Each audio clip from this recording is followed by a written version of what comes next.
YouTube'dan retsept olib sinab ko'ramiz. Bu rublenniy Napoleon retsepti. Shu lentamdan ko'p chiqib kelaverganlardan keyin Napoleonlarning mamasi bo'lsalar kerak deb o'yladim. Aslida Napoleonlarning 3-4 xil retseptini sinab ko'rib, o'zimni oxirgi xulosamga kelganman. Bugun sizlar bilan eksperiment qilamiz. Agar o'xshamasa, tagidan o'zim retseptimni yozib qoldirib ketaman. Yarim list Napoleon uchun 400 gram un, 200 gram margarin oldim. Slayoniy margarin bo'ladi. Milter, Masilka, Appetito'da bor. Ana o'sha margarinni muzdek qirg'ichdan chiqarib, un bilan yengil aralashtirib oldim. 150 gram suv, tuxum sarig'i va 1 qoshiq oshxona uksusi. Bu opamiz tuxumni faqat sarig'ini ishlatar ekanlar. Xamiri mana shunaqa kroshka urvoq bo'ladi dedilar, lekin menimcha juda ham suvi kamlik qildi deb o'ylayapman. Ko'p qo'l bilan teyilmas ekan, spatula yordamida urvoqlari yig'ishtirilib mana shunaqa qilib taxlanar ekan.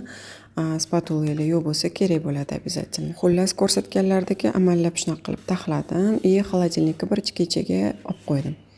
Xamirim bir kecha xolodilnikda turganidan keyin uni olib 6 ta bo'lakka bo'lib oldim.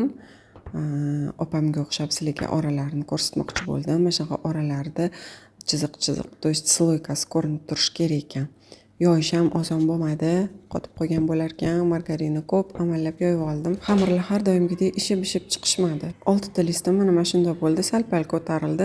Oldingi Napoleonlarim ancha g'oveli bo'lib chiqardi. Qo'l bilan teysangiz shunday uvalanib ketyapti, juda ham pesочный ekan. Sariyog qo'ydim, orasiga 120 gram sariyog bilan 300 gram go'shonkani mikser qilib krem qilib oldim. To'g'risini aytsam, retseptni o'zi chiqargim kelmadi o'rtasida, chunki xamirlar unaqa ko'tarilib chiroyli pishmaganiga.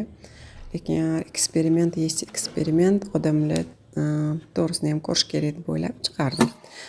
Oxirida xulosam bab aytaman. Xamir nozikligidan teysam bo'linib ketyapti. Mana ko'rasizlarmi, bittasi вообще ikkiga bo'linib ketdi. Zgo'shonka ham kamlik qildi. Orada yana zgo'shonka qo'shdim. Baribir где-то 400-450 gram zgo'shonka normalniy bo'lar ekan. Urvog'ini shunday qo'limda maydalab tashlab sepdim. Eshitishinglar mumkin, xurustlari bor. Oson kesildi, shunday deysan, oson kesilib ketdi, bo'linib, chochilib ketmadi xamirlari. Mazasi haqiqatda zo'r, xamirlari shunday og'izda eriydi, zgo'shonkalar bilan zo'r chiqishdi. Retsept рабочий, не рабочий, endi xulosa o'zingizda. Bunisi o'zim har doimgi qiladigan Napoleon. Farqi rasmdan ham sezilib turibdi.